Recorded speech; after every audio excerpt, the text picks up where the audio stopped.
morning and welcome to Today in LA. My name is Mike Amos. He's Forrest Lee as we start a Friday. Thank goodness it's Friday on this show. And ladies and gentlemen, right off the bat this morning, we have lost a great Trojan. If there ever was a great Trojan, Rick Stetson has died in Montgomery. Rick Stetson, the voice of Troy for years and years with that beautiful voice, is now with his Lord and Savior Jesus Christ in heaven. And we honor this show. We honor this show with the passing of Rick Stetson. I've got him listed as Winslow A. Rick Stetson. He was, I think, born in Duxbury, Massachusetts, so that's where he lived. He had 2 children. During his military career, he retired as lieutenant colonel with 23 years of service. He won the Alabama Distinguished Service Medal, Bronze Star, Meritorious Service, Ranger Tab, Parachute Badge, Jungle Expert, and Reconnaissance Badge. It says he received his bachelor's and master's degrees from Troy University in Troy, Alabama. He at one time was in the 9th Infantry Division. He joined the Army in 1964, and I think he deployed to Vietnam in 1965. But he was a instructor at Ranger School in Fort Benning. He was a member of 3rd and 117th Field Artillery here in Troy. That's where I met him. And he served at Troop Command Headquarters in Montgomery, Alabama, and with the 87th Division in United States Army Reserve in Birmingham, Alabama. And some of the jobs and professions that he's had through his career, he was admissions counselor at Troy University, director of alumni affairs, director of veteran affairs. He was the head track and cross-country coach at Troy University. We're talking about Rick Stetson, who passed away last night. He was a public address announcer for Troy University and Charles Edison High School for several years. Guidance counselor, announcer for WTBF Radio, and he was a special investigator for the Duxbury, Massachusetts Police Department. And his hobbies, of course, we know it was running. Well, when I was running. And competing in master track and road racing events. And now it said he was in high school at Barrington, Illinois, and attended 1 year at Illinois. Then he joined the Army. And by being in the Army, I think that's what led him to Troy for some reason. I want to say, but Rick Stetson, the voice of the Trojans for a long time. We've lost our dear friend. Earlier this year, Ralph Black and Rick Stetson were a team for a long time. Icons. And great people. And I'm telling you this, ladies and gentlemen, I'm deeply hurt by this because he was one heck of a man. And you want to put a asterisk next to or a star next to a man's name in the encyclopedia. If you wanted to say loyalty, great loyalty. And what I did. Great human being. And if you want to find a great article on Rick, I typed in Rick Stetson, Troy University, and it had his Facebook. I didn't click on that. But it had, the second article is Winslow A. Rick Stetson, Infantry OCS class of 166. And then that article is a very lengthy article about his military career and his path in life. Great article. I tell you, you'll be able to read a lot of things about him because he was not your ordinary walking down the street. He was a dear person as far as friend to everybody. I could never ever see anything bothering Rick Stetson. He had that kind of outlook on life. Yeah, I mean, he just took it by stride, everything he did. And, I'm sure a lot of the word has spread now throughout our community. And again, we've lost a good one. Rick Stetson has died at his home in Montgomery. He had some kind of accident. Didn't that what it said? Yeah, he was in some kind of accident a few months ago, and he was being cared for one of his children in Montgomery, Alabama, and he passed away last night. And I read an article. I mean, I read that on. I heard about it last night and again this morning. There's no services at this time, but of course, like Mike said, our thoughts and prayers are with the Stetson family, and that's a wonderful legacy. And, He and left a people wonderful touched a legacy. lot of people through his education efforts, the military people he served with. You're exactly right. And his wonderful voice. I tell you, we've had some great voices. We've had Ralph Black, and we've had Rick Stetson, and and voices that will forever ring in our brains of what a great man. But of course, Rick would come to Troy to a ball game and then quietly walk out. He would quietly go to his seat at the stadium, and at the game's over, he'll say hello and all that, and go back to Montgomery. And that's where it was the last 5 or 6 years, I would say. Yeah, well, I don't know exactly where he was living, but I don't know if he had to move to Montgomery because of the accident. But No, he had actually lived okay, in Montgomery. He had actually moved to Montgomery, and it's awfully sad for people that so many people out there will grieve this morning over Rick Stetson. see him now jogging through Troy, the city of Troy. It wouldn't be just Troy University; it'd be everywhere. I would think that John, some of the people that I would think about first when I think about Rick Stetson, Doc Anderson, Man, what another Coach Costeed, Nick Costeed was his dear friend and a mentor, and John, Doc Anderson, and there's just so many. You can go down coaches, you can go down ministers, you can go through all the walks of life in Troy, and his bell will ring for a long, long time. Rick Stetson. And again, we're mourning this morning. We're waiting to hear from Brent Jones, our athletic director at Troy. I'm excited about him being on our show, and we're going to find out the inners and the outers of Troy University athletics. And, hey, listen, they report. Let's see, I've got it being what is it? The third or the fourth? The fourth. I think you said the third the other day. I think it's next Tuesday, the second or the third. Yeah, that's right. And football practice at the university is on its mark right now. There's something I read yesterday on, I think it was ESPN News or CBS Sports. I Google that stuff, and there's a kid who's a freshman at Nebraska, plays football.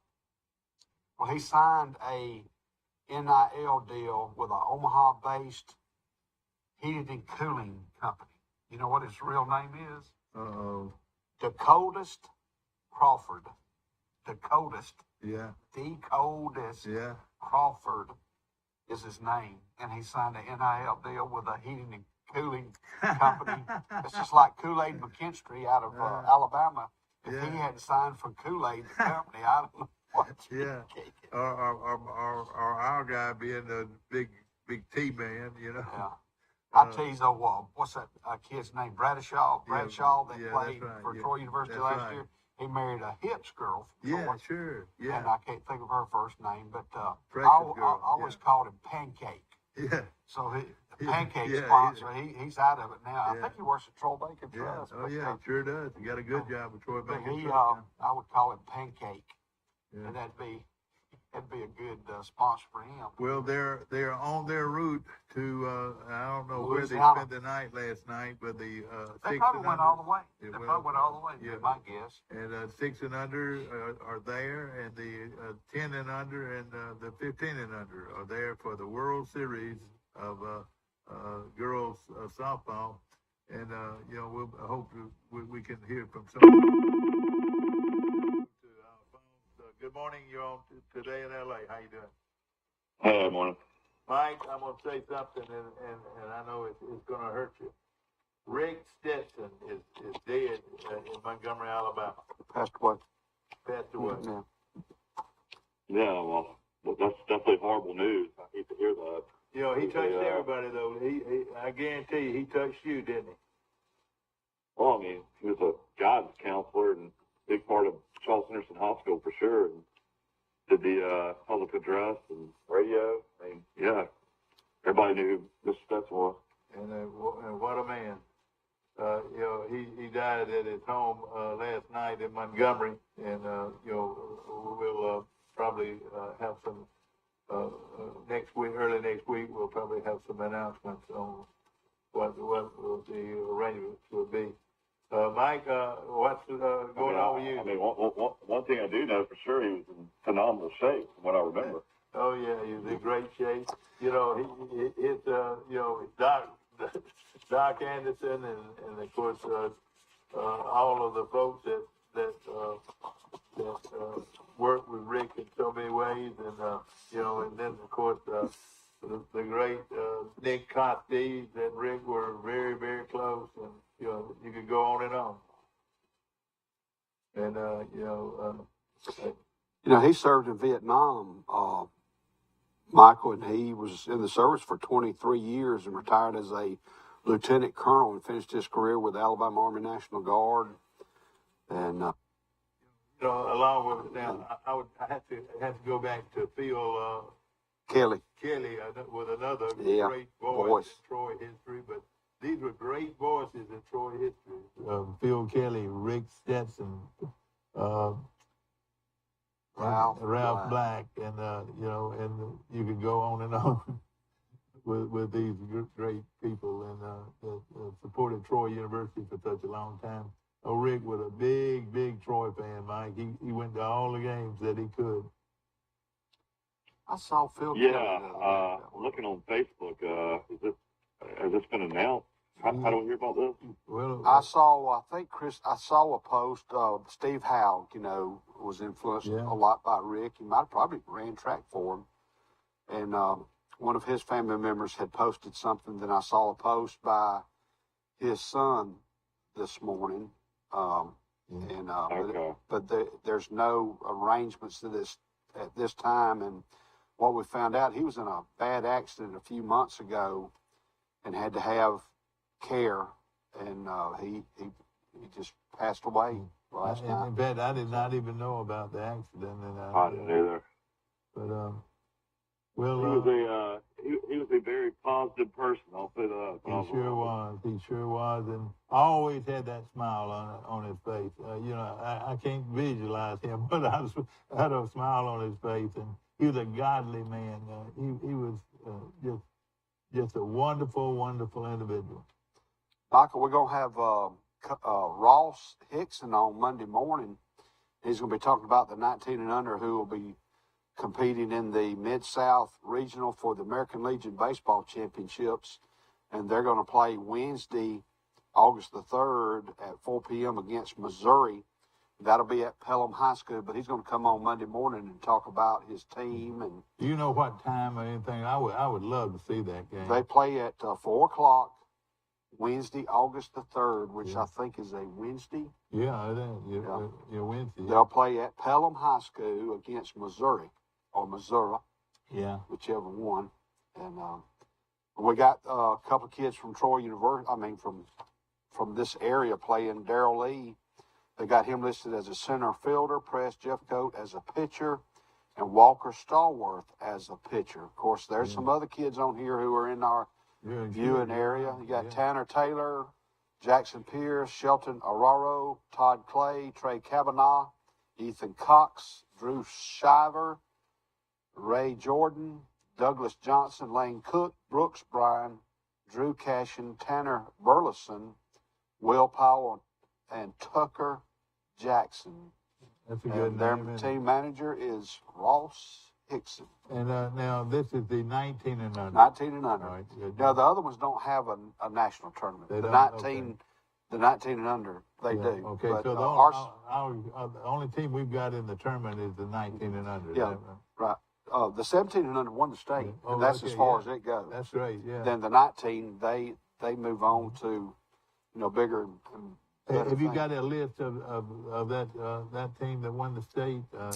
I don't have it with me, but I've got it at home, I believe. But I tell you what, we appreciate how you gather information for the show, and of course that's what we are. We hope to be informative for even when the news is not good.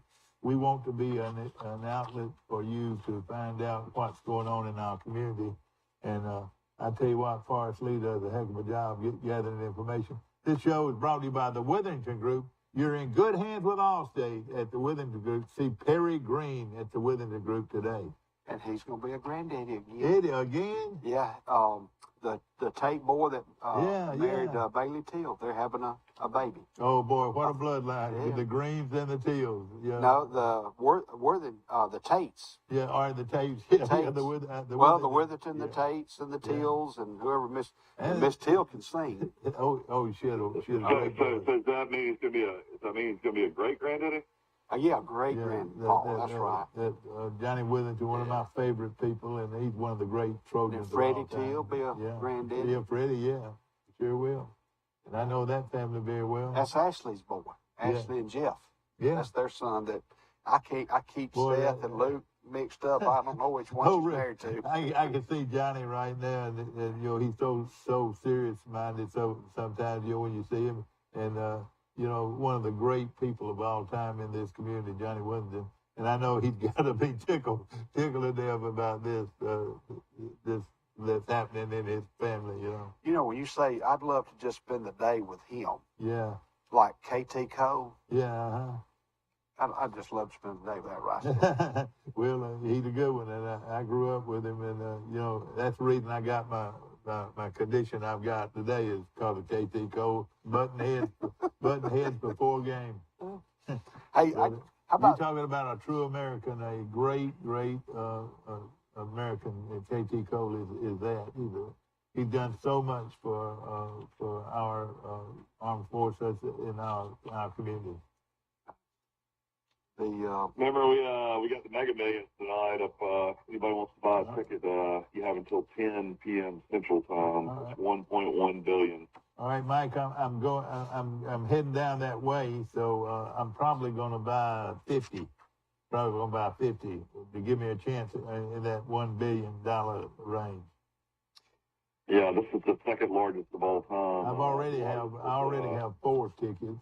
4 numbers already. and I read October 23rd, 2018, got up to 1.5 billion. now here's an article I read. To buy a ticket, the residents in these 5 states have to travel to another state. So I guess they don't sell them.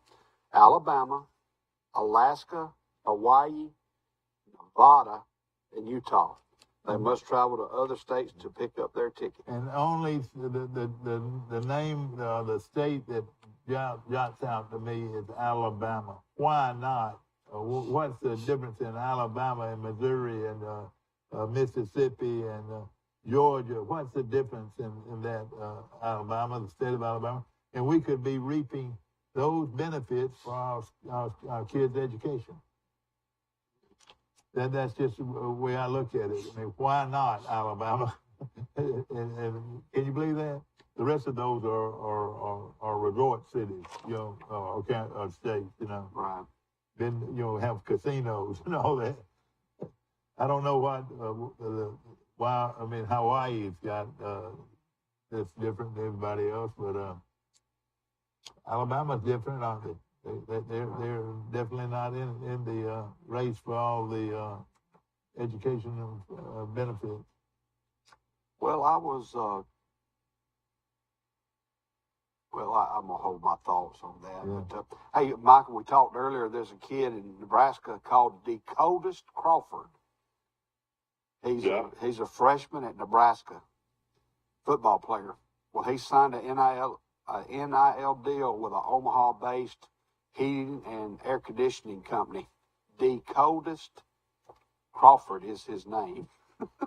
Okay. And the quarterback at Coastal Carolina, that Grayson McCall, he has signed a deal with NASCAR, with a NASCAR racetrack up there at Darlington Raceway. Oh, wow. So he has signed a long-term contract with them, is what it said. And of course, he'll be able to reap financial gain by it. Is he like a two-time player of the year or something? Yeah, that's right. And Mike cannot understand how he got another extra year. And yeah, it just amazes me. This great quarterback at Coastal Carolina's got another. I can't believe he didn't transfer out. Yeah, he was only a sophomore last year. okay. Well, like A guy like that should be playing in the SEC. Yeah. you talked about this yesterday. Malachi Nelson, who overtook Arch Manning as the top spot, as in the top of the class for 2023. He is committed to Southern Cal, but the report came out last night. He's going to go visit Texas A&M. Yeah, oh yeah. This weekend. That just adds to their recruiting, doesn't it? Well, he's still committed to USC. He was committed to Oklahoma, but when the coach Riley went to Southern Cal, he decommitted from Oklahoma and committed to Southern Cal. But now he told them that he's going to take a trip to Texas A&M and visit the Aggies. And Bryan, Texas. Does that sound like a great place to be, Bryan, Texas? It's called cash and exposure. But that is, let me say this, it's one of the largest colleges in America. It has over 60,000 students. It's Texas A&M.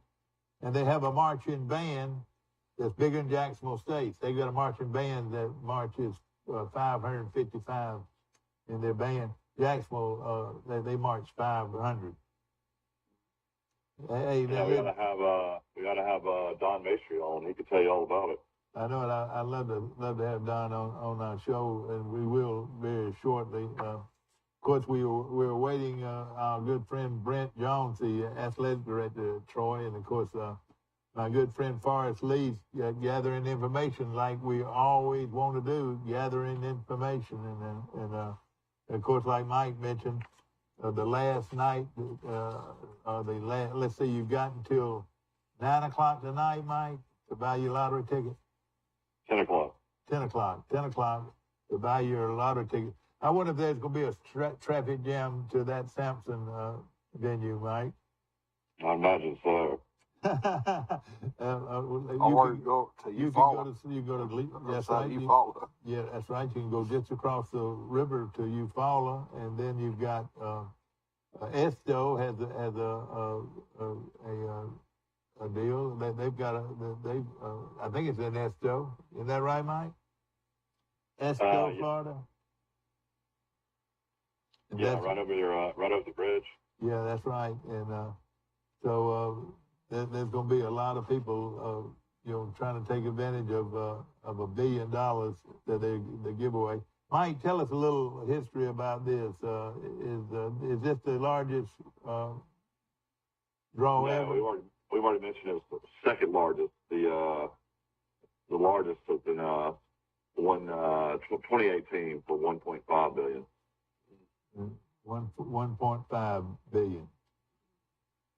And I did some math for Pike Liberal Arts football schedule and the length of miles that they have to travel when they go to Mobile Christian. That's 175 miles from Troy. That'll be over a 3-hour trip. That's over and back. No, it's 175 one way. 175. My bad. Heard County, Georgia. That's in Franklin, Georgia. 150 miles one way. That's 2.5 hours. When they go to Port St. Joe, that's 164 miles one way, 3 hours and 10 minutes. Brooks County is in Quitman, Georgia, 175 miles away, That's going to take you 3 hours and about 15 minutes.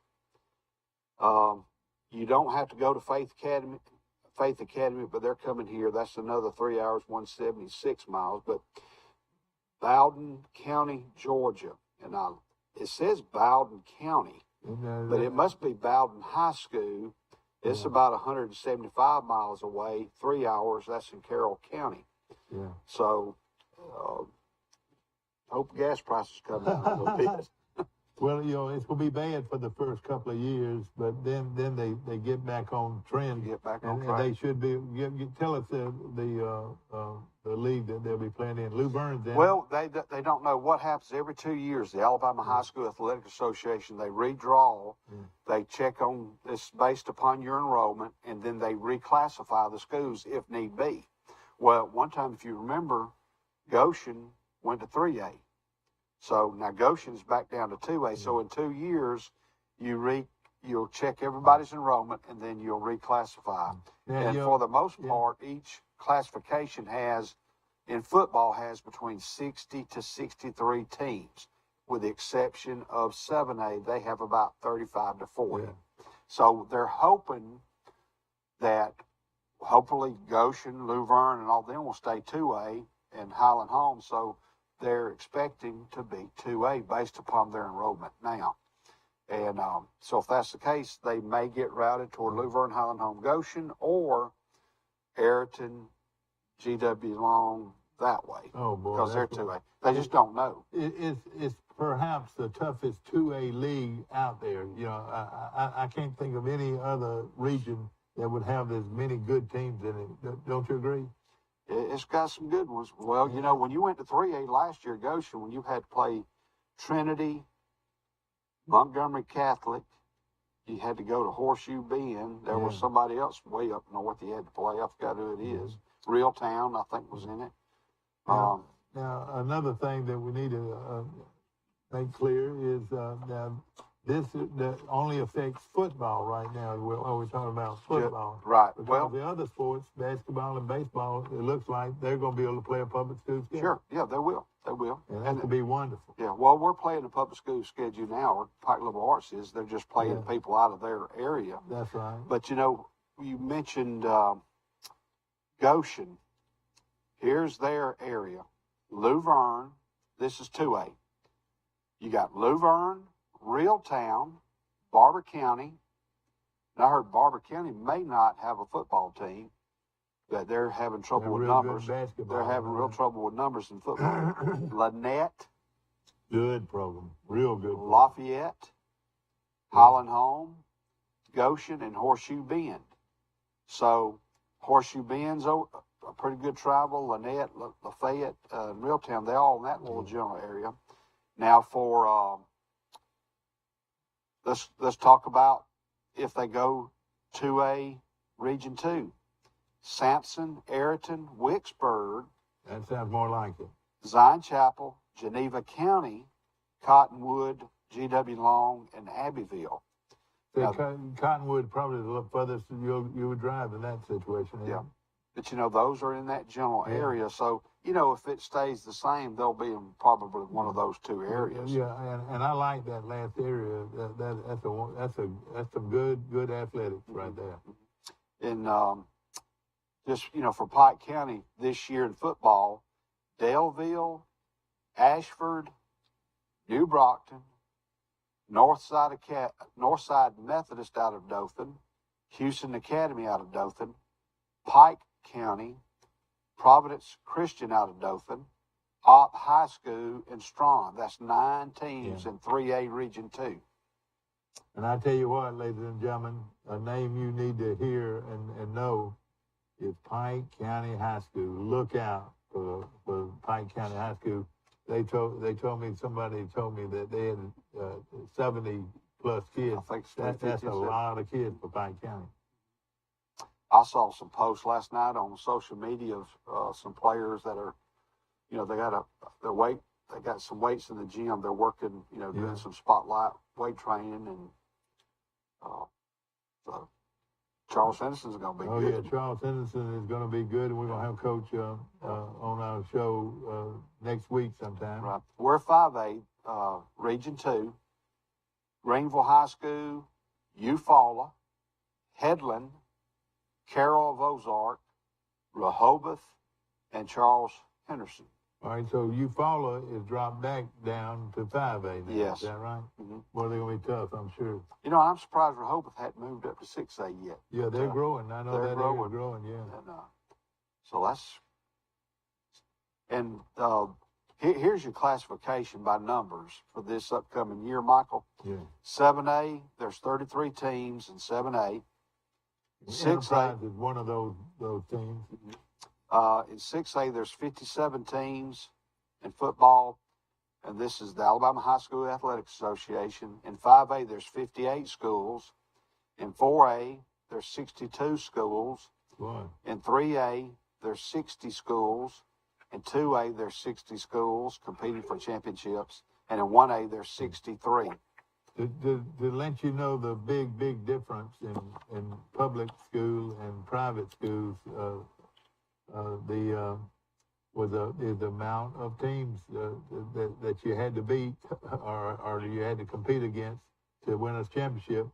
Then you look at the private schools; they had about 8 or 10 total teams. So it's a huge difference in the quality of athletics at the public schools. Yes, sir.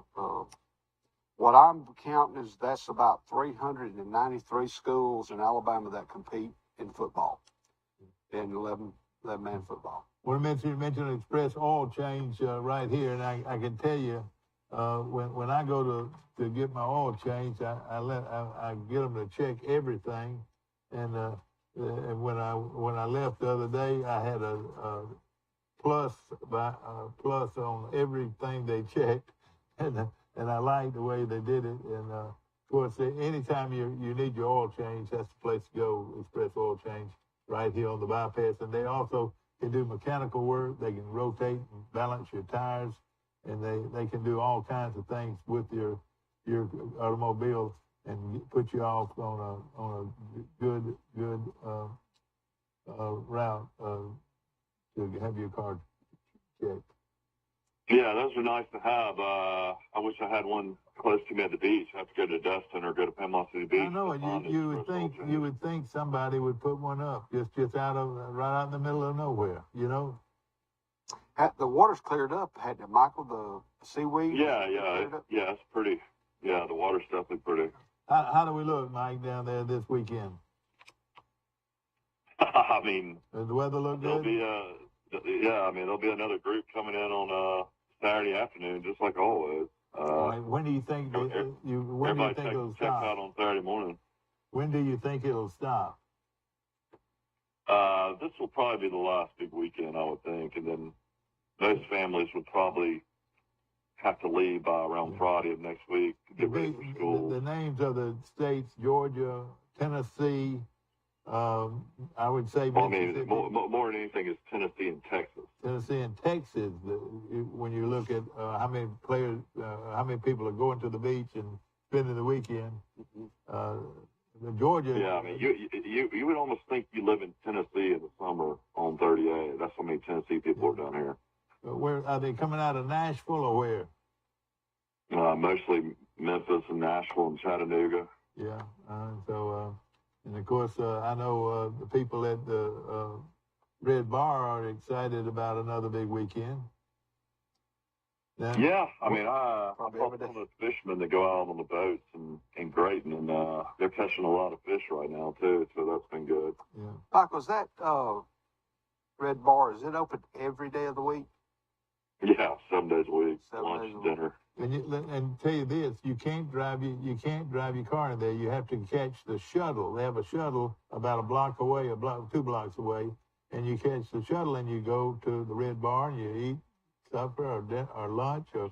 Well, I mean, if you live in Grayton, you can walk, but that's right. Most people have to take like a safari shuttle. Walton County's provided these like safari-looking shuttles, like you're going into like some zoo. Yeah. Now, Abby, pretty unique, actually. Yeah, about 2 or 3 years ago, Abby worked there at Tribe Kelly, right across the street. Yeah. for Yeah, Sean he's Kelly. been doing a lot of concerts down there lately. Actually, Brian Kelly. Now, Mike, you didn't tell me.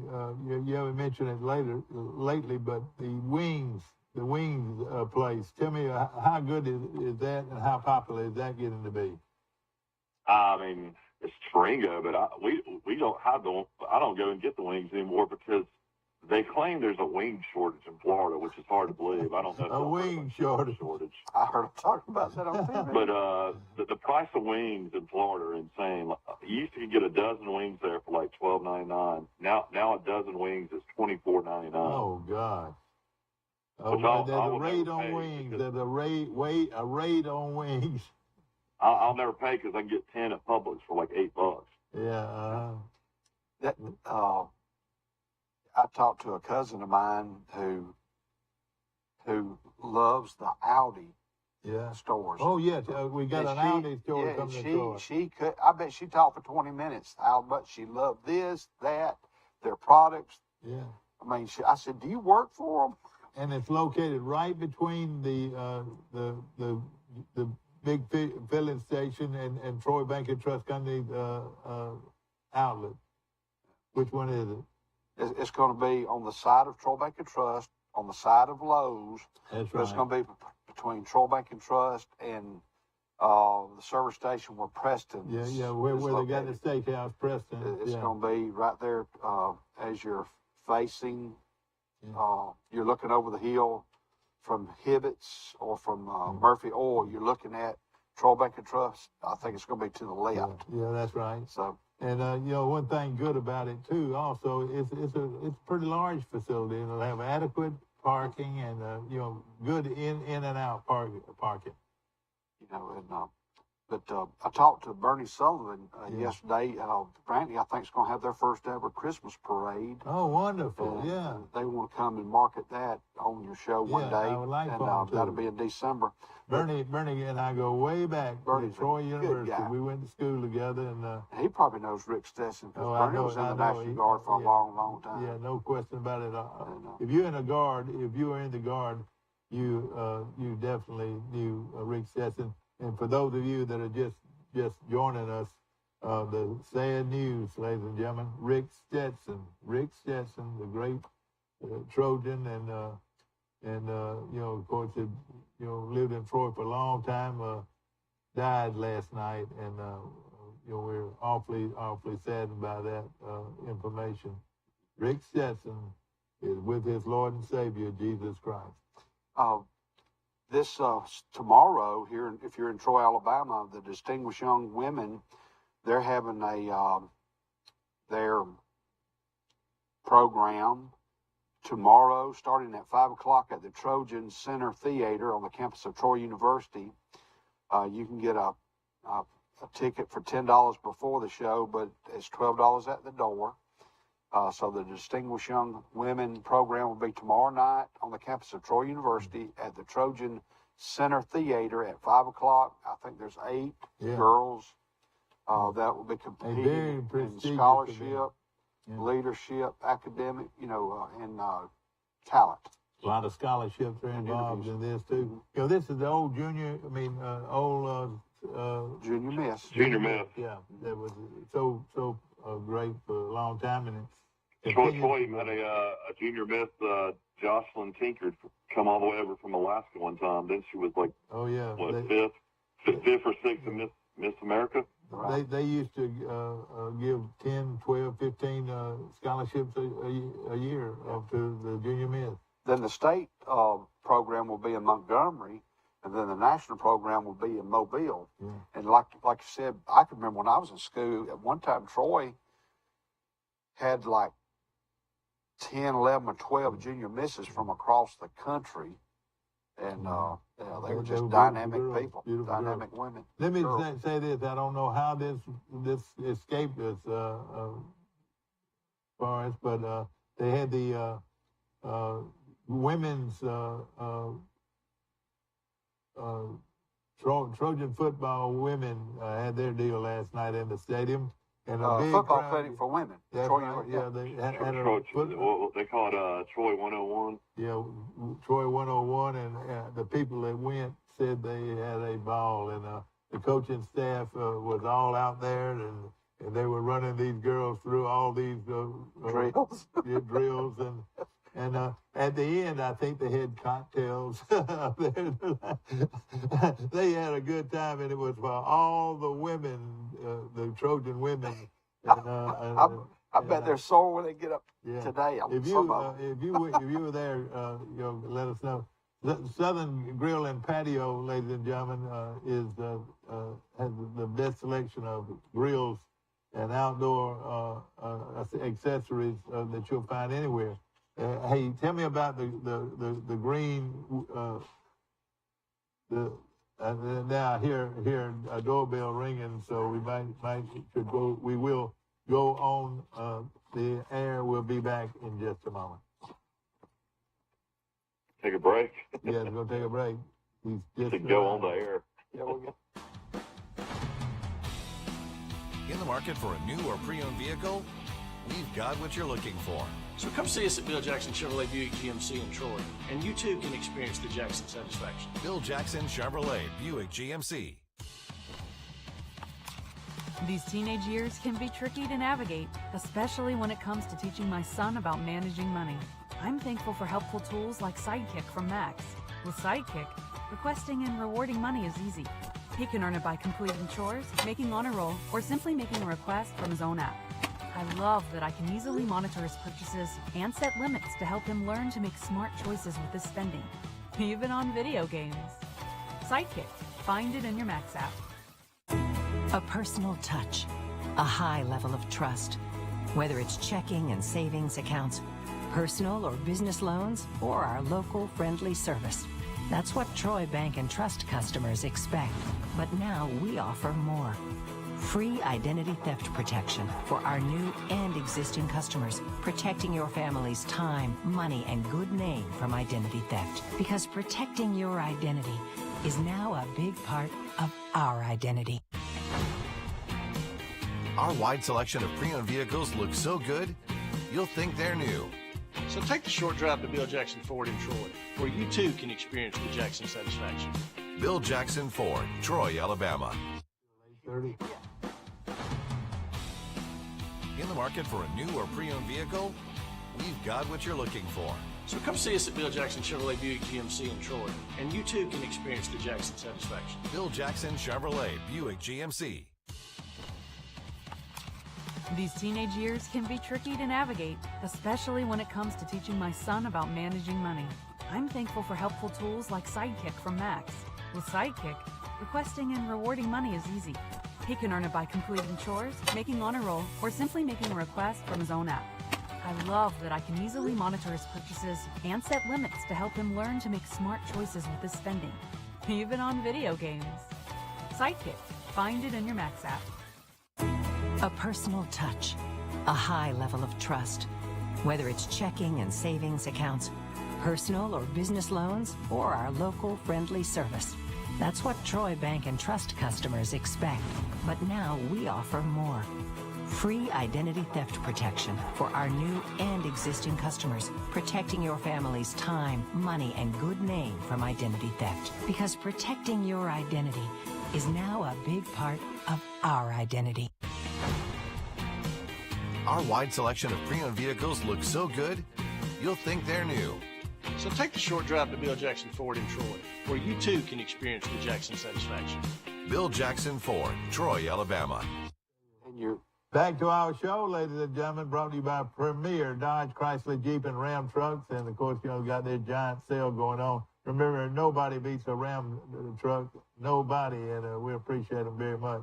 And, of course, Jason, and he's a great supporter of Troy Athletics. Absolutely. Jason does a good job for us as well as the town. And he's big in the Chamber of Commerce. And actually, in about 3 months, we have a best-selling author by the name of Damon West, who writes about the coffee bean. He's actually coming and he's going to come speak to the chamber. As part of that partnership with Jason, he's actually going to come speak to our team. Good, that's wonderful. Yeah. This is an individual who goes around and speaks to Alabama, Clemson, everywhere else. So through that partnership with Premier Dodge, we're able to get Damon West, best-selling author, to come speak to us as well. Isn't that amazing? Of course, more and more things that Jason has done for our program, not only at Troy University, but in any city function that's happening anywhere, he's supporting it, and we appreciate it.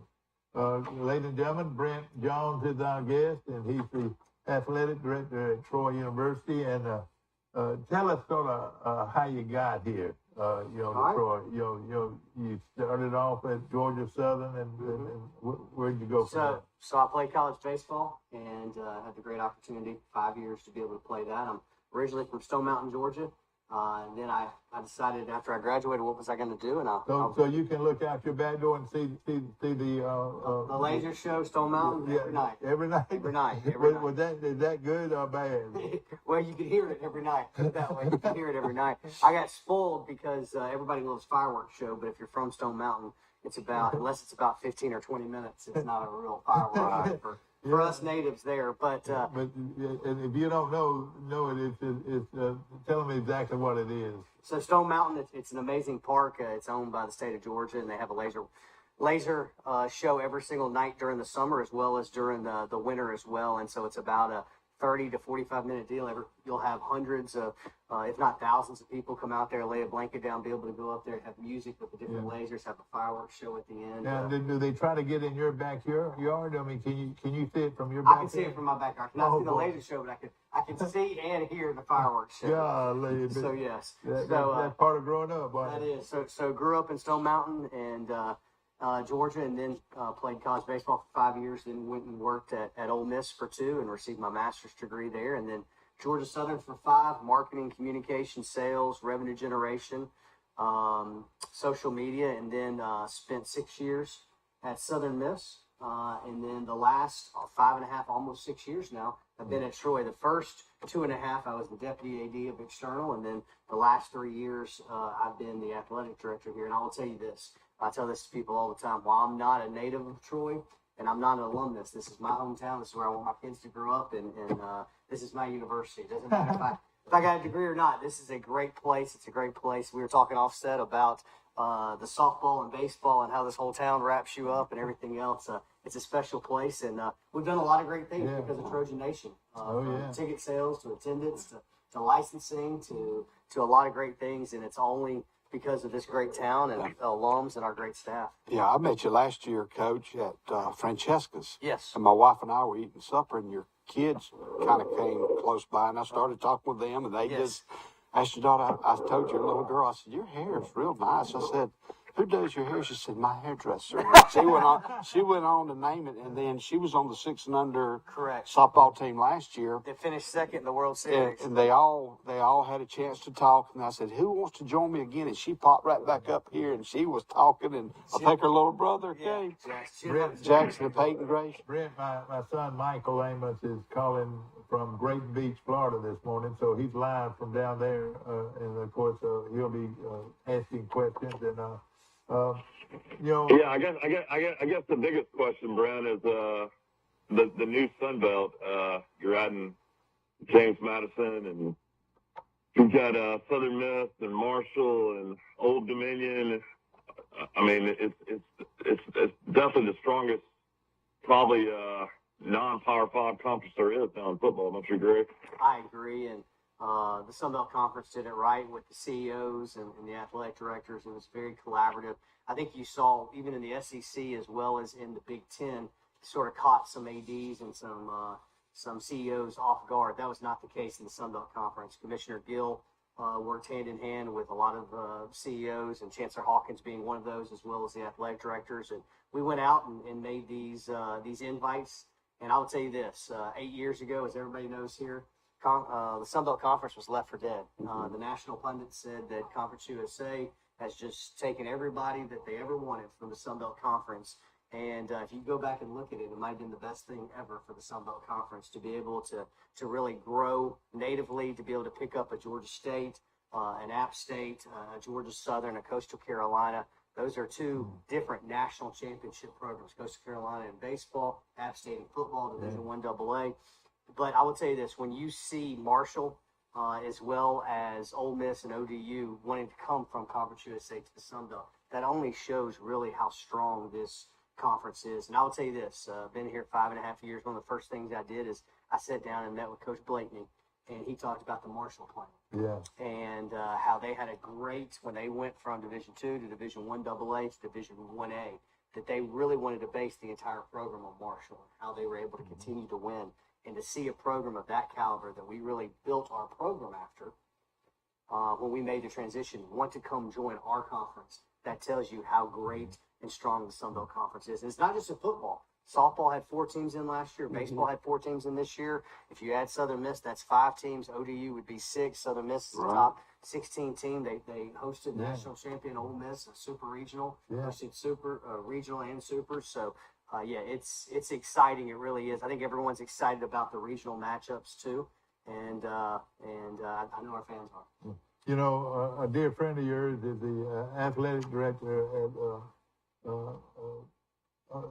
Southern Miss, and of course, Southern Miss. You were there prior to coming here,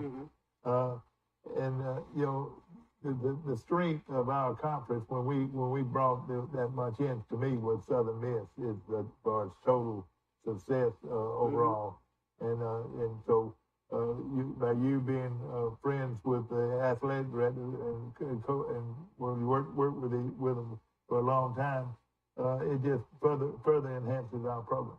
I will tell you this: as soon as Texas and Oklahoma made the announcement last year, about 2 weeks ago, by the way, Jeremy called me and said, "Hey, I don't know how this is going to shake out, but if so, I think Southern Miss would be very open to the idea of the Sun Belt Conference. Do you think that's viable? Do you think that there's any interest there?" And after speaking with Chancellor Hawkins and a few others, we said, yes, there would be. It just makes sense. So if you think about it, we would play Arkansas State. We would play Louisiana Monroe. We would play Louisiana Lafayette, Texas State. What do we have to do? We have to pass the state of Mississippi. We have to go through Hattiesburg on some of those. Exactly. And so it only makes sense geographically to be able to have that footprint. And that's something that the Sun Belt Conference has done right, is we shored up our eastern side, we shored up our western side. Now App State and Coastal, which was somewhat on an island, now have travel partners with Marshall, ODU, JMU. So we shored that up. It's an east-west division. Instead of skipping over the great state of Mississippi, now we have Southern Miss, who's a big brand. I've worked there for 6 years, and I'll tell you this: when I first got to Southern Miss, we had 18 straight winning seasons in football.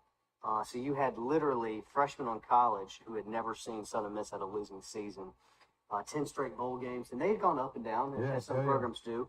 But we're excited about it. Marshall brings in a great basketball brand as well. ODU. Go Herd, everywhere you see it. And so, they'll bring a great crowd down for our games. So to be able to have Southern Miss at home this year, to be able to have Marshall at home this year, is exciting to be able to get those on it, because those are the 2 programs that our fans are really the most excited about. To be able to have South Alabama as well. We go down there. It's on national TV. On Thursday night, national TV. But to be able to have Army, that's a Power 5 game. Veterans Day weekend. That's going to be close to a sellout. It really is. And to have Alabama A&M, a great in-state school, good to be able to come program. down. Yes. We're excited. This is a great home schedule for us. So far, are ticket sales going pretty good? They're doing great. A little less than 10,000 right now. Oh, man. We put out that we wanted to have 12,000 tickets about 3 weeks ago. And I'll tell you this. When I came up with this idea and I was bouncing it off our staff, they looked at me a little crazy, because we were challenging ourselves, but we were challenging our fans. And when you really think about it, not a lot of people talk about how many tickets they've sold. And they talk about sellouts, they talk about this, the most ever, but they never throw out a number. And I said, guys, if we want to be able to get this, let's throw out a number. Let's challenge ourselves. Let's be held accountable, but let's also ask our fans for help. And I will tell you this, I'm so thankful. Our staff has worked really hard, and Trojan Nation has stepped up.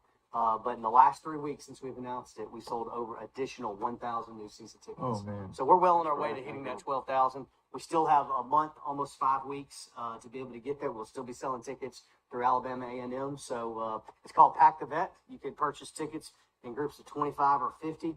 And it's exciting. It comes with parking passes, as well as the ability to be on the video board and Jumbotron, so we can say thank you to the people who support us. Mr. Jones, one thing I want to say, and congratulate Troy University and you on the quality of coaches that our university has when you say Cross, Summerall. I mean, I met Coach Summerall, had been in town for maybe a month, and one Saturday morning he was in Bird's Drugs with his family. And I just said, hey, congratulations, Coach. And he got up and personally, talked to me. But y'all have hired some quality staff members. We have a quality athletic coaching program here at Troy University. That's some of the best I've been around. I've been in college athletics 20 years now. Worked at three other institutions. And I'll tell you this, it really starts from the alignment at the top with Chancellor Hawkins and giving us the resources and the funding to be able to do this. And the alignment fit is such a crucial thing. You talk about Shanda Rigby and what she's done, winning 5 out of the last 7 Sun Belt Conference championships. We just hired a softball coach who's won a national championship at AUM. Yeah. It's been the best 2-3 programs in the nation. You saw what Skylar Meade did this past year as well with baseball, increasing win total by 5 and an RPI of 40, plus 40 this year. You see what Coach Summerall has brought. Coach Cross, for the first time in 5 years, men's and women's basketball both won 20 games. Both went to the postseason. Josh Lauer, volleyball first time in the history of volleyball Division I that we've had 3 consecutive winning seasons. And that's a growing sport too. It is. Volleyball. That's a fun sport to watch too. It's engaging now that they have the volley points with it. It's engaging. And you got your surfaces on all the volleyball courts. Correct. Really, brand new. It's a Terraflex court. Again, Trojan Nation stepped up to be able to have that. We were the only one in the Sun Belt the second one in the Sun Belt Conference, the only one in the state of Alabama. And what it is when you think about it, everybody plays volleyball on a wooden basketball court. Well, this is an actual spongy court that's made for the Olympics. We're one of 50 schools in the nation that did it. Best thing that's happened to it. It is. And so, and then Forrest Schultz, our new men's golf coach, came from Henderson State in his first year, won 3 consecutive tournaments. The first time we have done that in Troy golf's history, and the only school in America this past year, Division I, that won 3 consecutive tournaments.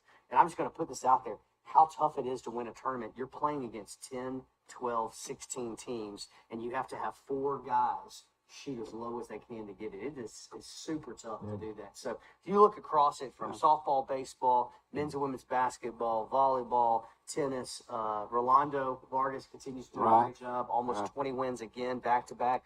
He was the ATP Coach of the Year for the Sun Belt Conference. So I feel like collectively, comprehensively, but it starts with the resources that we have. It starts with the alignment that we have at the university. Trojan Nation continues to step up. And so I think the future is bright for Troy University Athletics. I wanted to briefly talk a little bit about the facilities. And, everybody's always asking, what are they doing over the baseball or what are they doing down below? I'll tell you what we're doing at baseball right now because I drove past it this morning. I was in early.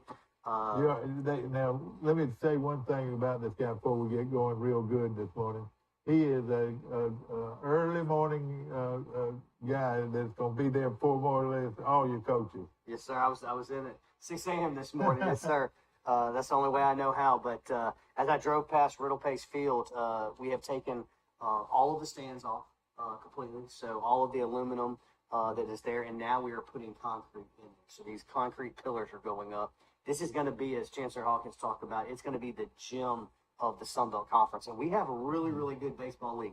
Coastal Carolina, 6 years removed from winning a national championship. Southern Miss, top 16 program. You have South Alabama. You have Georgia Southern, which was a top 10 program last year. Texas State, top 20 program last year. Louisiana Lafayette won it. So you look at this league, we have to invest in it. Right. And you've seen what we've done with softball. 8 years ago, a decision was made by the university and Chancellor Hawkins to really invest in our softball program, to build up that facility. And what have we done since then? We've run off 4 consecutive 35-plus win seasons, as well as been to the NCAA Regional for the first time in 25 years and won it. So it's almost that adage, if you build it, they will come. Right. And so you look at, that there's a reason why Troy University is considered to be the prettiest campus in the state of Alabama. This isn't athletics. This is university-wide. Your golf facility, the tennis course is added a state-of-the-art scoreboard. Brand new. We just put that in last year as well. And all you got to do is go to a girls' softball game and feel the excitement, this girls softball is going to get to be huge.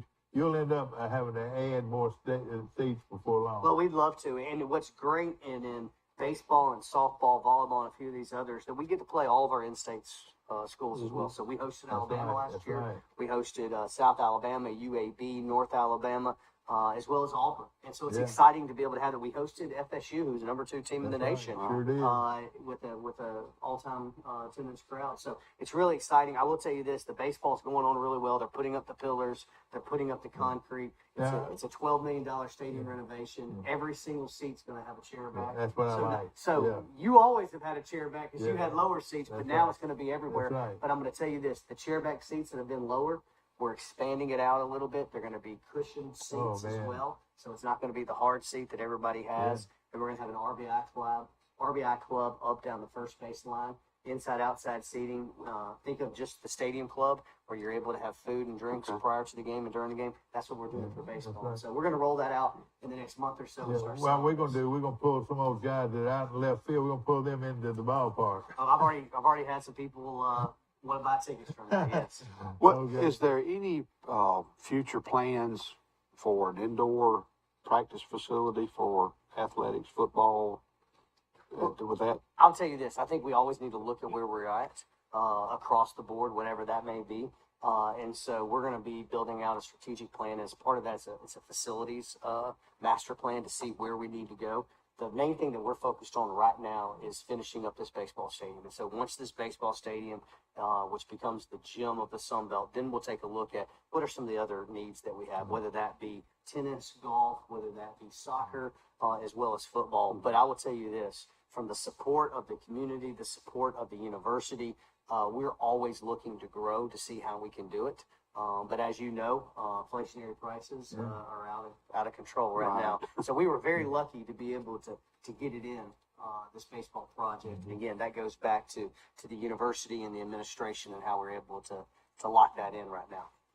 Hey, Brent, how are y'all going to go about this future scheduling, possibly with the super conferences that looks like it's probably going to end up happening in the Power Five? I mean, is that going to affect us on down the road, or do you feel like these Power Five schools are always going to need to play a team out of the Sun Belt? I think it's always a little bit of a concern because you never know what's out there, so you need to take a look at it and take stock of it. However, at the same time, I would say this: we're so locked up with football for the next 8 to 10 years that I feel pretty good. Now, again, there is an out clause. There's always an out clause in contracts, but that out clause is financial as well. And so if they don't want to play, then they would have to pay us or someone else to be able to do that. But anytime that someone's, holding the ball or hoarding the resources, you have to be that way. But I will tell you this: we have great relationships. I got a really good relationship with Greg Byrne up at Alabama, as well as Alan Green at Auburn, Mark Ingram at UAB. I tell you one thing: you got them back on your schedule in baseball.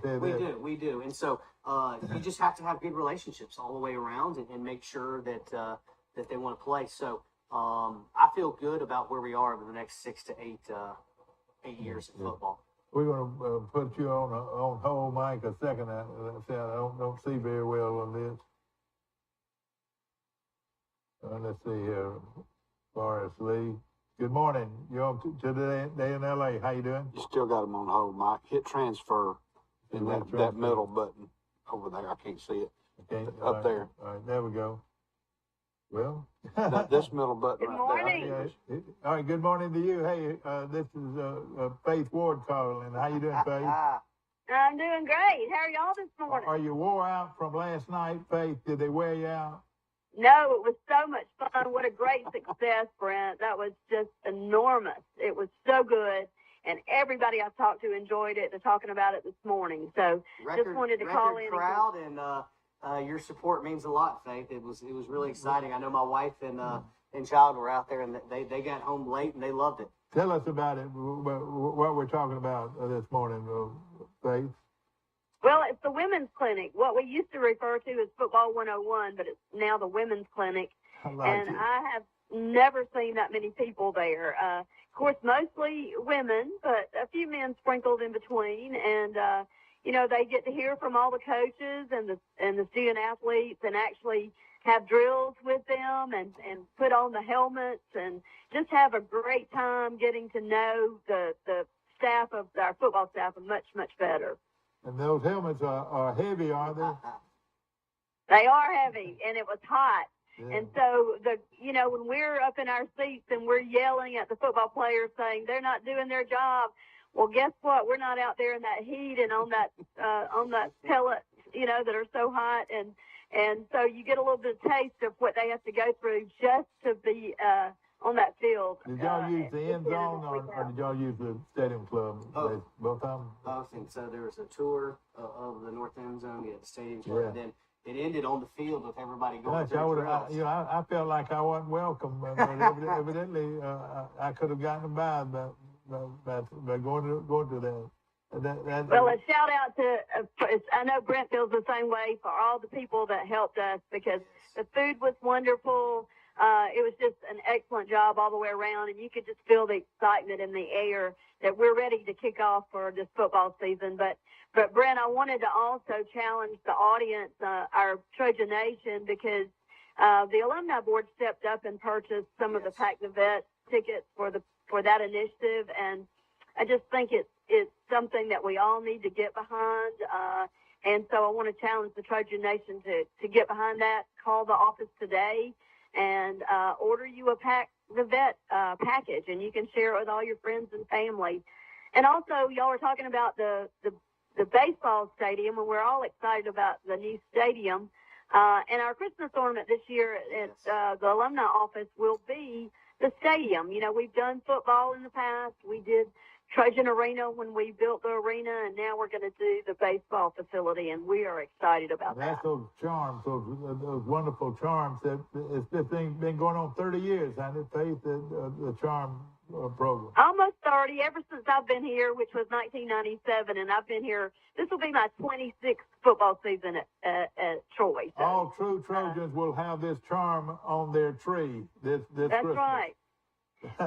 Well, I'll tell you this, Faith, I appreciate your support, and absolutely your board as well as yourself stepped up with Pack the Vet, and some of them were actually, Freddie Thomas was very instrumental in getting this launched and initiated, and for season tickets as well as for Alabama A&M, and we greatly appreciate your support. And next Saturday, we have a Trojan Tour up in Montgomery at the Biscuits game, and then obviously we'll have coaches up there from 5 to 6 up in the Club Car Bar.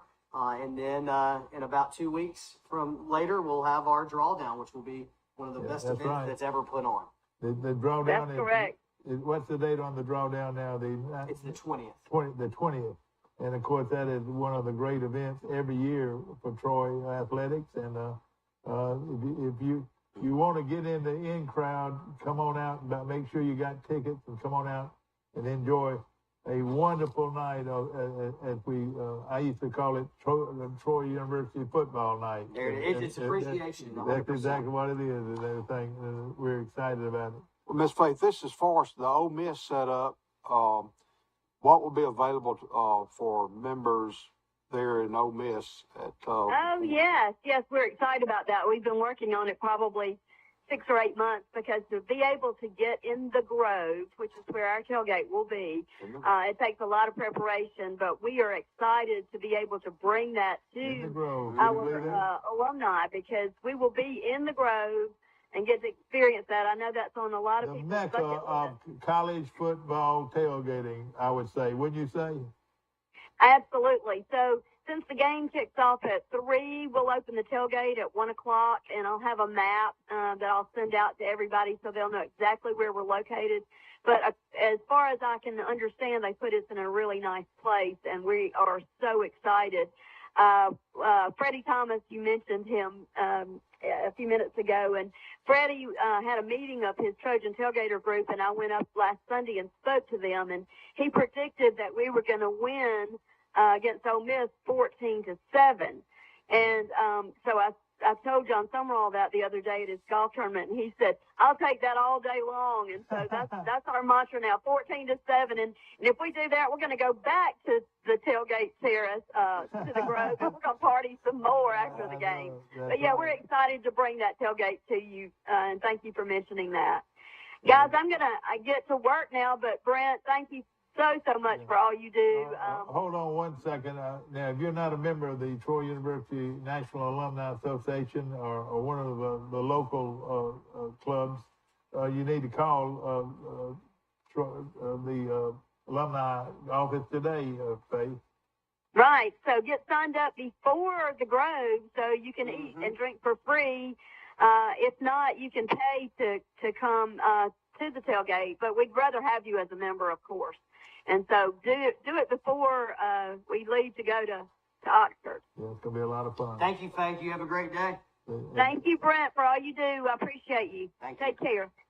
Mike, back to you. And of course, we appreciate Faith Ward with the National Alumni Association, and she does a tremendous job, with her tremendous enthusiasm for Troy athletics, or anything that's Troy. And of course, our chancellor, you came from Southern Miss.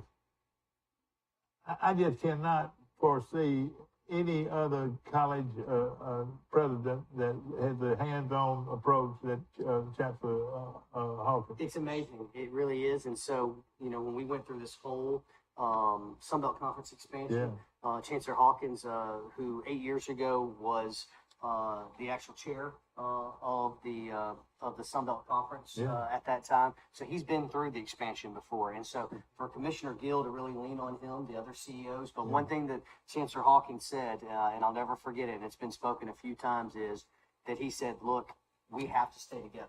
We have to make a pact to stay together. And that's what happened. And you really think about it.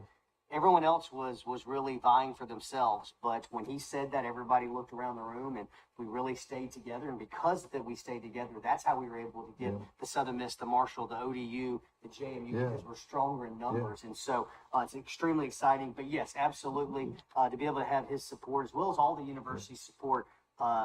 Look, athletics is not on an island. It is part of the university, and I am very appreciative. At some places, that's how it is. At Troy University, and I always try to say this, it's Troy University Athletics. We are one part of this amazing institution, and so we want to be able to develop great leaders. We want to win in the classroom, on the playing field, in the community, and then also we want to win in the stands. We just talked about Pack the Vet. We're winning there. We want to be great stewards of our resources as well as be great partners in our community. Our the SEC president, what's his name? Greg Sankey. Greg Sankey. Read something about him not just the other day. It was one of these magazines I get, and he said, "I learned from the Sun Belt." He gave the Sun Belt the credit for building him up as a great administrator. Well, he was in the Southland Conference. When we used to be in the Southland, the Southland, but he really loved got everything going in the Southland. Same conference we were in. We're in Division I AA. Mr. Jones, I want to ask you a question. With NIL, what does a university have to do or put in place now that NIL is affecting college sports? What do we have to do as far as what do the players have to report and control that entity? So I would say this: it was a little cumbersome for a while. The state of Alabama enacted a law about a year ago, as every state did, and it said that we could not be involved whatsoever in this, and so we had to have a very hands-off approach. It was actually punishable by a felony. That was then repealed about 2 months ago. So during that time period, we felt like it was going to be repealed. We took our time. We just released our name, image, and likeness plan, which we think is outstanding. We think it's revolutionary, and I'll tell you a little bit about it. So we partnered with the Brander Group, which is the first time ever that you will be able to purchase a group license. It's a group license. You'll be able to purchase jerseys with student athletes' names on the back of them, and they're actually getting a percentage of that, just like you would see in Major League Baseball, NFL, NBA, that type of deal. So that's the first step of it, to be able to help them. The second part of it is this group called Open Doors, which is a social media platform, and it actually makes a market share. And so what it is just like when you go to the roster on TroyTrojans.com and look at a football team, the baseball team, the basketball, we're going to have that for this deal as well. And you can ping these people and say, hey, I would like to sponsor you for you to come out to this charity or for you to sign this ball. And then that's how you're able to negotiate. That's legal. That's allowed as well per all things. So that's the two things we have. We partnered with Adidas And every single one of our student athletes can be an affinity brand ambassador. So they go on their social media. They say, hey, I like this shirt here. Anybody wants to purchase it? Anybody that comes through that link can purchase it. They're able to get money back from it. And then we also partnered with Playfly, which is our Troy Sports Properties. And they're able to, any company that is willing and able, that wants to be able to sponsor, wants to be able to utilize the student athletes, they're able to go through them. Because a lot of our fans go, I don't even know how to contact our people. Well, we have this in product, either through Open Doors Market Share or through Troy Sports Properties. But as we know, we just talked about the university education. That wasn't good enough. And so this is where we really separate ourselves. We partner with the Sorrell College of Business, nationally renowned. There you go. And so we have a NIL certification program. And so it's a 4-session program, one focused on personal branding, social media. The other one is tax implications. The third session of it is NCAA compliance. And the fourth is working with vendors and companies. Every one of our student athletes is going to be enrolled in that through the Sorrell College of Business, as well as the Idea Bank. Wow. Dean Judson Edwards is chairing this as well, co-chairing this, as well as Lynn George. And so Lynn used to work for me at Southern Miss. Now she's the Director of Economic Development and Idea Bank at Troy. So she used to work with the Pelicans and the Saints. So she has this background to be able to combine these together. But she is going to be able to offer them personal assistance to be able to do this. And so what we wanted to do, these are not handouts. We're not in the business of handouts, but we are training our student athletes in tax implications and personal branding, how to do the right thing, how to be able to work with vendors, be able to learn the process, and to be able to have a certification. So when they graduate, no matter if they make $1 or $100,000 or whatever that is, when they graduate, they're going to have a better understanding of how to do their finances and how to be able to set their career on high. And that's what we wanted to do. And so we launched that 3 weeks ago, and it's gone very well. That is unbelievable. That is unreal. Well, and I will tell you this, to think about this, Troy University already had it set up with Sorrell College of Business, an entrepreneurship class. We just had to get everybody together. And it's so exciting because that's what I think separates Troy University from every other Sunbelt Conference school. Every other school is we have the ability to work together collectively for the better interest of our students. And so we talk about alignment, you talk about the coaches, and you talk about fit. There's no better place to be than Troy University. Well, another thing. Well, what about Dad's favorite thing, the transfer portal? What's the latest on that? Is there going to be any changes coming up in the upcoming season? So yes, transformational committee right now is working on a few things. We find out about it at the same time that y'all do, which is somewhat frustrating sometimes. But what my understanding is, they're going to put in sunsets and windows, so you can't just go in the transfer portal anytime. Yeah. There's only going to be 30 days after each time. For football, there'd be one in the fall, one in the spring, and then with baseball and softball be as well as basketball after those seasons are completed. The one thing that was thrown out there that's somewhat revolutionary that everybody had to sort of take had to really grab their seat was unlimited the ability to transfer. Removing all limitations. That caught everybody off guard. I'm not sure if that's going to pass or not. That was just a recommendation from the Division I Council. We'll have to see where that goes. But that was something that sort of shook the ground. I mean, like he could be a quarterback at Troy one day and a quarterback at LSU the next. So in theory, you could go start at Texas as a freshman, go to Texas A&M as a sophomore, go to Texas State your junior year, and finish up at Texas Tech your senior year. If you're able to make that's the academics right, stuff. the academics work and those things, and so that's very revolutionary and different than the collegiate mindset that we have now. Well, an article that has been released within the past week is the possibility of players group union. There's a group that wants revenue sharing. That's something that. And I will tell you this. So we talked about this with some of the Sunbelt Conference, and so that's what's different. They talked about some of the super conferences with the Big Ten and the SEC and the revenue sharing. You have to be able to make revenue to be able to share it, obviously. And so we are not in a for-profit business at all. We are in the business of higher education and getting our student athletes. I'm a product of that. I would not have had the opportunity if not. to be able to get that. And so that's a difference between probably the SEC and the Big Ten and even the ACC when you talk about those millions. But definitely at our level, you know, the revenue sharing, you really have to think about what revenue we are sharing, because we're clawing every single thing that we can. And when we bring that revenue together, we're really pouring it back into our programs. There's not this huge windfall by any means. The university supports us extremely well. But you're right, Penn State had that. I do think it was blown up a little bit out of proportion by the media at the very beginning. They sort of walked it back. It wasn't going to be unionized. But you could see where some people's thoughts are for sure headed down that. All right, I'm so as far as that. Yeah. As far as that goes, though, as far as players currently, I mean, I know a couple of football players are doing name, image, and likeness, but as far as any other sports at Troy University, do we have any other players even receiving anything right now? We have some softball, we have some baseball, we have some golf, we have men's basketball as well. It's across the board. Cheerleaders have been doing name, image, and likeness for the longest time, if you really think about it, from whether they're selling patches or car washes or bake sales or anything else. But yes, we have football is obviously the economic driver for name, image, and likeness, but we have basketball as well.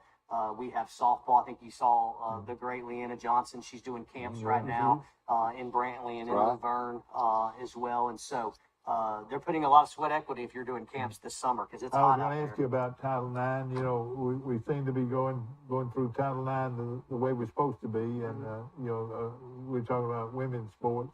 Also, it's the 50th anniversary of the NCAA with Title IX, creating women's sports, obviously, with President Nixon and implementing that. And so that was something that was big this past year. And I think you've seen Troy University really embrace that. Look at what we've done. We've won national championships in women's golf. You see what we've done in women's basketball, winning 5 of the last 7 conference championships. You see what we've done in softball. You've seen track and field, cross country, across the board, women's tennis.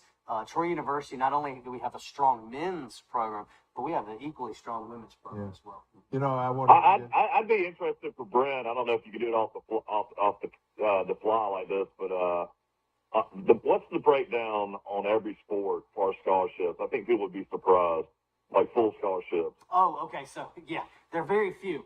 So we call them head count sports compared to equivalency. There's only 3 sports that count as head count sports. And so, well, and that's football, men's and women's basketball. And Mike, you bring up a great point. A lot of people, when everybody says that, hey, I got a scholarship, everybody just assumes it's a full scholarship. A lot of our student athletes are paying their own way, whether they're walk-ons or they are getting an academic scholarship. But we have head count sports. That is baseball. That is men's and women's basketball. That's volleyball. Football, men's and women's basketball, and volleyball. Those are head count sports. That means they're getting 85. 100%. Okay, Yes. 85 men football. Yes. 15 basketball. for women, 12 for men, and then volleyball you have right around 11. And basketball. Right. Yeah. But so you'll see All-Americans in some sports, men's and women's tennis, men's and women's golf, baseball, softball, that can be on 25% age. Sure. And so that other 75% means it's coming out of their pocket, or if they don't have an academic scholarship that they're paying for. And so that's the misnomer that everyone thinks that everybody has a full ride. That's not correct. And so that's when we talk about student athlete and how important that is. You know, you're a baseball man. You played collegiately, and I'm sure you were on scholarship where you were. But how important is it to me that they need more scholarships in baseball? You know, right now, 12. It's 11.7. 11.7. Why is it so few when you got a 35 to 40 man roster? Well, the NCAA did that probably about 25 years ago. They actually set it at 10, and then they raised it to 11.7. And it's because to try to keep everybody on equal field. I think you're going to see those limits be removed from the transformational committee. I think you're going to start, instead of having maximums, which you couldn't have more, I think they're going to set minimums where you can't have fewer. And if you want to have 37 scholarships or 27, whatever that may be. So I do think that in the next year or so that you could see some of these equivalency sports become head count sports. The roster not moving up, but I think you could start seeing that as well. to try to give equal distribution among scholarships. Well, you got so many hats that you have to wear in your position, and of course, I have heard nothing but great things about the way you run your office, and you got a guy that is one of your dear friends working for you. Yes, we have a great staff across the board. We would not be able to do it for Faith Ward, obviously. Our Faith Bird called in and talked about how great football 101 was yesterday. Right. Yeah. We just finished up Trojan tours. Went from Pensacola to Fort Walton to Montgomery to Huntsville. Never been to Huntsville. Went to Birmingham for the second time. Went to Enterprise, amazing crowd. Went to Dothan as well. And so to be able to do all these things, you have to have great staff, whether that's internal, external. But our senior staff, led by Kyle George and Sandy Atkins, as well as Mike Freege. You also have Adam Pendergrass, Santiago Penzone, Allison Gramley.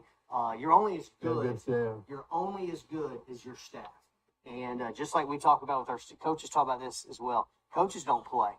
You're only as good as your student athletes. You're only as good as who you recruit. We're only as good as our students. We're only good as our fans. I'm very, very appreciative of the support we have from the university as well as our staff. Exactly. And now coming up, it's very important to get out and buy your season tickets. And tell us again what they got to do to get those tickets. Go to TroyTrojans.com/tickets. It's a packed event. We want to be able to sell 12,000 season tickets, the most we've ever sold. 5 years ago, we were a little over 11,500. We're at 10,000 tickets right now. We still got 2,000 tickets we want to move. I will tell you this, Carlton Marshall, our great linebacker, All-American linebacker, who came as a walk-on from Mobile, about my size, actually talked about this. When Veterans Memorial Stadium is allowed, it is one of the most impressive places. We have got to continue. It is a loud place. We had the largest student attendance last year that we've ever had. We had the largest population in the student section, and so we're trying to really break records. And if you think about it, you have App State, which is a really good program, Louisiana. You have Georgia Southern. You got Coastal Carolina, Marshall, Southern Miss, us. I mean, the Sun Belt Conference is a really tough conference, and so we just need everybody to step up, and we appreciate everybody's support.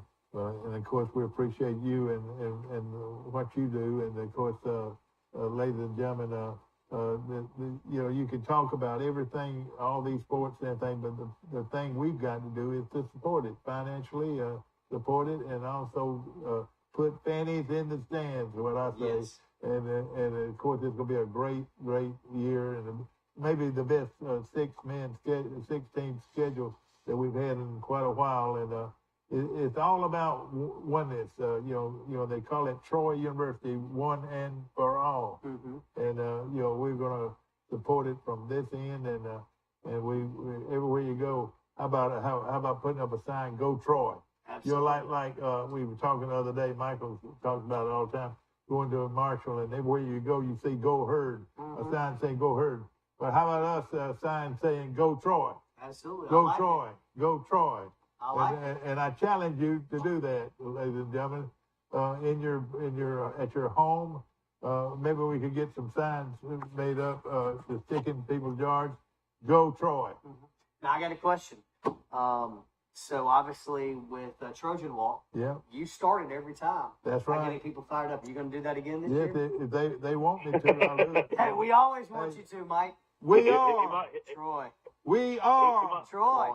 We are. Have a great day. Thank you for coming. We appreciate you so much. Thank you. And we'll see you Monday morning for Today in L.A. And enjoy. You can watch this show again at 1:30 on our Troy cable dial. So good luck to you, Coach, and thank you so much for being here.